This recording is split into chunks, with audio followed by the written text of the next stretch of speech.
E aí, gente, tudo tranquilo com vocês? Professor Igor Moreira novamente para mais uma aula de física. Hoje nós vamos fazer a introdução ao estudo das ondas. A onda é um fenômeno físico, um agente físico que tem algo que é exclusivamente dela, que é basicamente o quê? A capacidade de conseguir transportar energia sem transportar matéria. Como assim, professor? Ora, perceba o seguinte, quando você transporta energia e transporta matéria ao mesmo tempo, é um processo extremamente simples e fácil que qualquer um pode fazer. Se você, por exemplo, transporta gasolina de um lugar para outro, você está levando energia e está levando a matéria.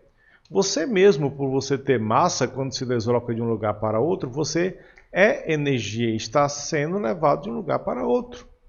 Acontece que quando se trata da onda, ela não vai transportar a matéria, ela vai transportar pura e simplesmente a energia, certo? Então, essa é a noção mais básica e fundamental que nós temos que conhecer sobre as ondas. A capacidade de transportar energia sem transportar a matéria. Bom, primeiramente nós vamos ter que classificar as ondas para poder estudá-las mais detalhadamente. A classificação das ondas é feita de acordo com três aspectos, que são a natureza, a vibração e a propagação.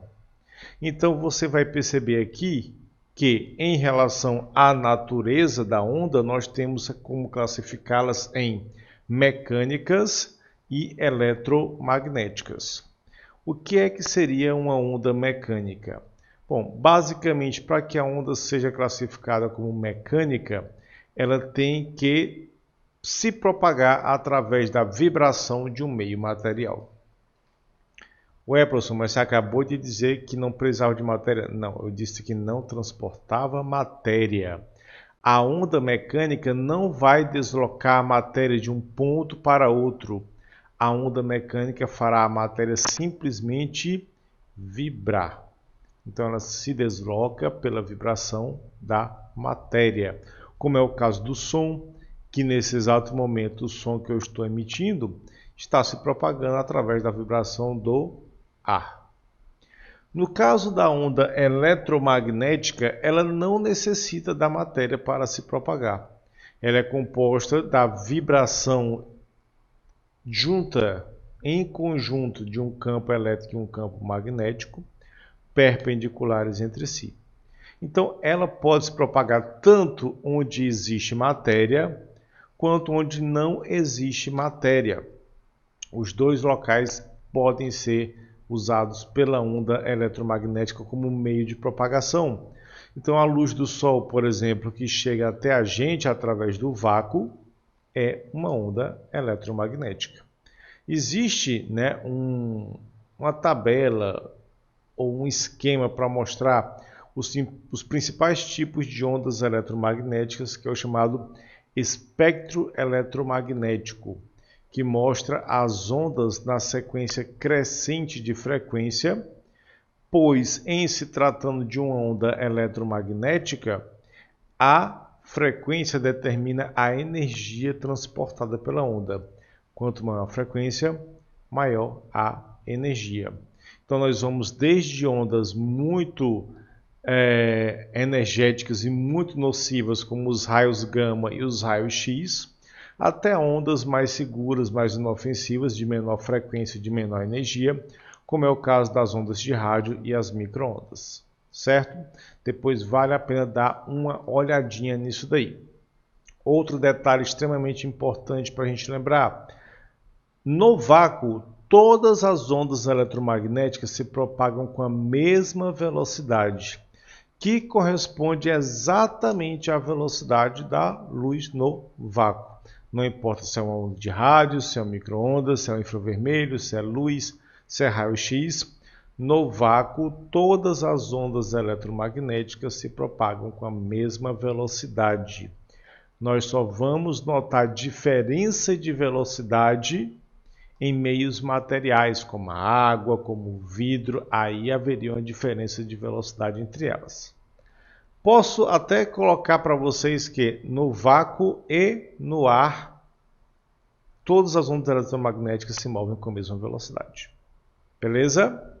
Pronto. Essa é a classificação quanto à natureza das ondas. A segunda classificação se refere à vibração da onda. Essa vibração da onda vem de quê? Vem do princípio de que toda onda ela executa dois movimentos. Ela tem um movimento de propagação, ela tem um movimento de vibração. São os dois movimentos que a onda executa. O movimento de propagação de uma onda é um movimento do tipo uniforme, enquanto que o movimento de vibração da onda é um movimento do tipo harmônico simples, um MHS. Ok? Então nós vamos fazer a divisãozinha aqui em ondas transversais e ondas longitudinais. O que é que seria uma onda transversal? A onda transversal é aquela que vai ter uma propagação perpendicular à sua vibração. Ou seja, ela se propaga em uma direção e vibra na perpendicular a essa direção de propagação. Já no caso da onda longitudinal, ela se propaga e vibra na mesma direção, né? Por exemplo, as ondas transversais, você pode citar qualquer onda eletromagnética, vai ser uma onda transversal. Enquanto que onda longitudinal, você teria, por exemplo, o som. O som é um tipo de onda longitudinal. Maravilha? Então, eu vou colocar aí agora para você um esqueminha onde você vai estar observando uma onda transversal e uma onda longitudinal. Essa onda verdinha que você está vendo agora é uma onda transversal. Se você reparar, ela está se movendo na horizontal, enquanto que o seu elemento vibratório está vibrando na vertical, para cima e para baixo. Ou seja, a vibração perpendicular à propagação. Já a ondazinha que está em azul é uma onda longitudinal. Ela se propaga na horizontal e o elemento vibratório dela também vibra na horizontal, para a direita e para a esquerda. Pronto, basicamente essa é a diferença entre uma onda transversal e uma onda longitudinal. Show de bola, beleza? Massa! A última classificação é a mais simples de todas, que é para você dizer se a onda é unidimensional, bidimensional ou tridimensional. Que aí se refere à propagação dela. Unidimensional vai se propagar em uma única dimensão, como acontece com a onda produzida nas cordas de um violão. É uma dimensão só, ela se propaga no comprimento da corda. A onda bidimensional ela vai se propagar em duas dimensões. Essas duas dimensões correspondem a uma superfície, tal qual quando você joga uma pedra na superfície de um lago. E vai gerar ondas na superfície desse lago que vão se mover na superfície da água, portanto em duas dimensões. E por fim nós temos a onda tridimensional, que se propaga nas três dimensões do espaço, que é o caso do som. Quando você fala, qualquer pessoa que está ao lado, acima, abaixo, à direita, à esquerda, à frente, atrás, vai ouvir a sua voz, porque o som vai se propagar em todas as direções. Beleza? Show? Maravilha. Então, essa é a noção básica inicial que nós temos que ter das ondas. Segunda coisa para a gente conhecer nas ondas é, basicamente, o seu estudo matemático. As partes que compõem a onda e como é que eu posso utilizar essas partes para deduzir alguns aspectos da onda. Eu estou colocando aqui a figura, uma onda transversal, pelo simples fato de ser mais simples da gente observar as partes dela. Então nós temos aqui uma onda que ela estaria se propagando para a direita, esse é o movimento propagatório dela, enquanto que o movimento vibratório dessa onda seria para cima e para baixo.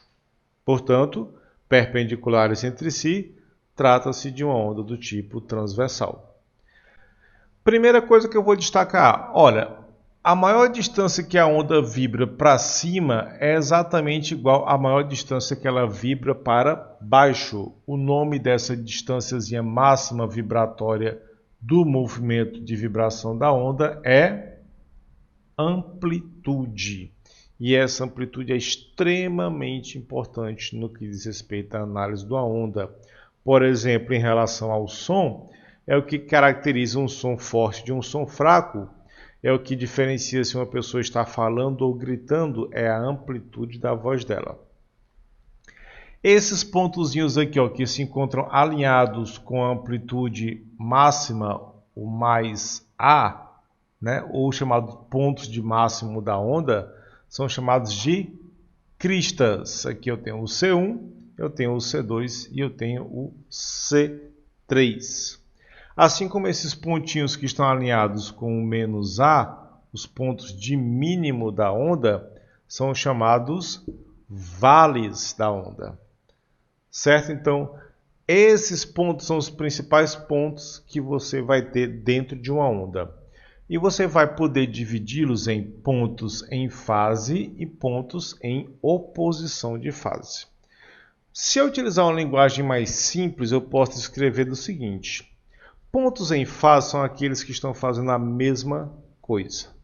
Tipo, qualquer crista está em fase com outra crista.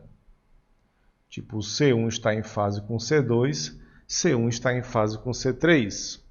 Qualquer vale está em fase com qualquer vale. V1 está em fase com V2. Agora, vamos ter que ter um cuidado muito especial nesses pontos que ficam alinhados com o ponto de equilíbrio, com o ponto zero da onda. Por quê? Ó, vamos lá, vou chamar isso aqui de 1, 2, 3 e 4. Você não pode usar essa linha de raciocínio tipo, todo mundo que está aqui no meio está em fase, porque está todo mundo alinhado, todo mundo no mesmo ponto. Não.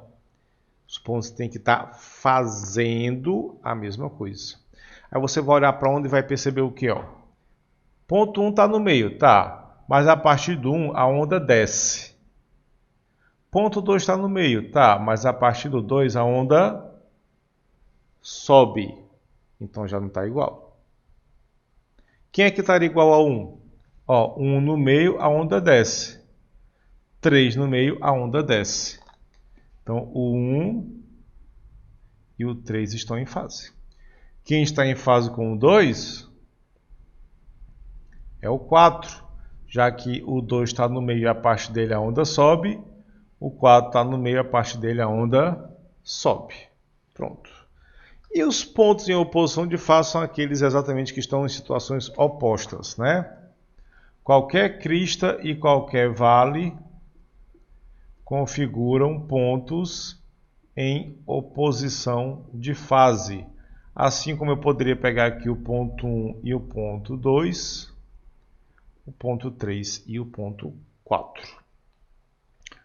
Professor, mas qual é a importância de eu deduzir os pontos em fase e os pontos em oposição de fase? É você deduzir essa informaçãozinha aqui da onda. Ó. Muito, mas muito importante. Talvez uma das informações mais importantes para você deduzir em relação a uma onda. O chamado comprimento de onda. O que é que seria esse comprimento de onda, professor? Basicamente, isso aqui, gente, ó, é a distância entre dois pontos em fase e consecutivos. São essas duas condições aqui. Não entendi, professor. Vamos lá. C1, C2 e C3 são três cristas. Portanto, os três estão em fase. Eu poderia chegar aqui e dizer que a distância de C1 para C3 é o comprimento de onda, que é representado aqui por essa letrazinha grega linda chamada lambda. Não, não posso dizer que a distância de C1 para C3 estão em fase. Ou, é o lambda, perdão. Por que não? Eles não estão em fase? Então, mas eles não são consecutivos. Qual é o ponto em fase com o C1 que é consecutivo a ele? É o C2. Então, eu posso dizer que de C1 para C2, nós temos um lambda. E de C2 para C3, nós já temos outro lambda. Então, se eu pedisse para você determinar a distância de C1 para C3, na verdade, não seria um lambda, seriam 2 lambdas. Aqui, de V1 para V2, lambda, porque são 2 pontos em fase e consecutivos. De 1 até 3, lambda, são 2 pontos em fase e consecutivos. De 2 até 4, lambda, porque são 2 pontos em fase e consecutivos. Pronto. Maravilha, só isso aí que a gente tem que saber para deduzir o comprimento de onda da onda. E você me perguntaria, e para que serve então esse negócio de comprimento de onda? Ah, aí é que está o detalhe. Ó. Você vai utilizá-lo em uma coisa chamada de equação fundamental da onda. Onde através dessa equação nós podemos determinar a velocidade de propagação da onda. Escrevendo simplesmente que V é igual a lambda multiplicado pela frequência da onda. Velocidade de propagação da onda é o comprimento de onda vezes a frequência, que o pessoal gosta muito de chamar essa fórmula de vem lamber ferida. Ah, professor, é nojento. Não importa se é nojento, se você lembrar da fórmula na hora da prova, tá valendo, tá ótimo, tá maravilhoso. Certo? Maravilha. Então, essa daqui é a ideia inicial que nós temos que ter sobre as ondas. É o primeiro passo para que a gente possa começar a trabalhar com as ondas. Bom, gente, espero que vocês tenham entendido tudo. Qualquer dúvida, pode deixar aqui nos comentários que a gente responde o mais rápido possível. E nos vemos na próxima aula. Valeu e até lá!